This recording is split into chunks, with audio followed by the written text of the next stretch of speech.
What's going on, everyone? LA Sports back with another video. In this video, I'm going to be going over the New York Giants third-round pick that they traded up 5 spots to get. Yeah, they traded up now. So Gettleman has never kept a pick that the New York Giants have had in the first 3 rounds of the draft. He traded back in the first 2 rounds. Now he traded up with the Denver Broncos. He traded to number 76 and he traded up to 71, and he traded 76 and 164, which is in tomorrow's 5th round. They moved up to get Aaron Robinson, the 6'1" defensive back, 195 from UCF. He also went to Alabama. He played in Alabama in 2016, and then he finished off 2018, 19, 20 with UCF. And I'll tell you what, guys, this guy is very good. He's highly talked about. A lot of people thought the Giants were going to get him in the 2nd round. The Giants had him high on their draft board in the 2nd round. And, of course, they moved up. They jumped all 3 division opponents, who 2 of them took a cornerback or a defensive back.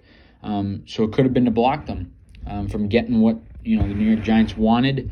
And I can guarantee you, if the Giants stayed put at 76, they wouldn't have had this guy here. And he went to Alabama, so he's got ties to Joe Judge.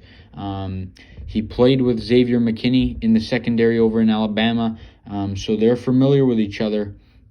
And I really do like this pick. I don't like the fact that we had to move up and trade a 5th-round pick, but the New York Giants wanted that guy. They had to go out and get them, and it was the pick that they got from the Bears last night. So it's not even like they had this pick all along. They had to they traded for it, and then they traded it. So I'm not too upset with it.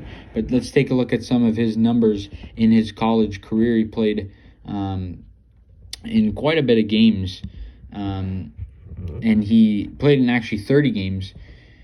And over in college, he produced 6.5 tackles for loss, 16 passes defended, 1 fumble recovery, 2 forced fumbles, and one interception that he returned for 40 yards. So this guy's not a guy that gets a lot of interceptions, but he's definitely a good pass. He can defend the pass really well. And all 4 of his years in college, he indicated bowl stats, so that he's a very good player.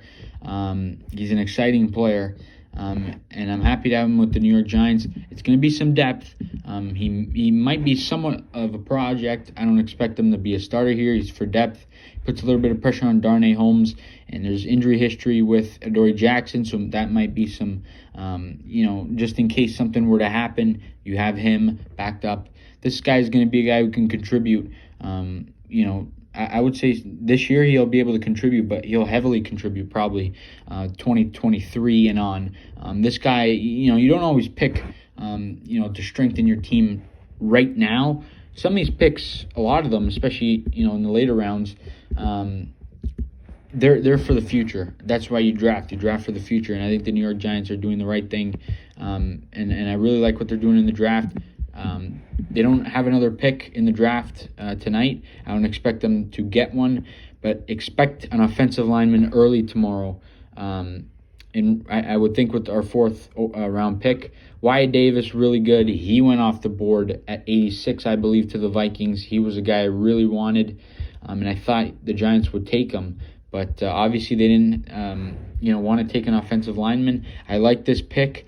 But you guys let me know what you think about it. Please like, please subscribe. We'll see you guys in the next video.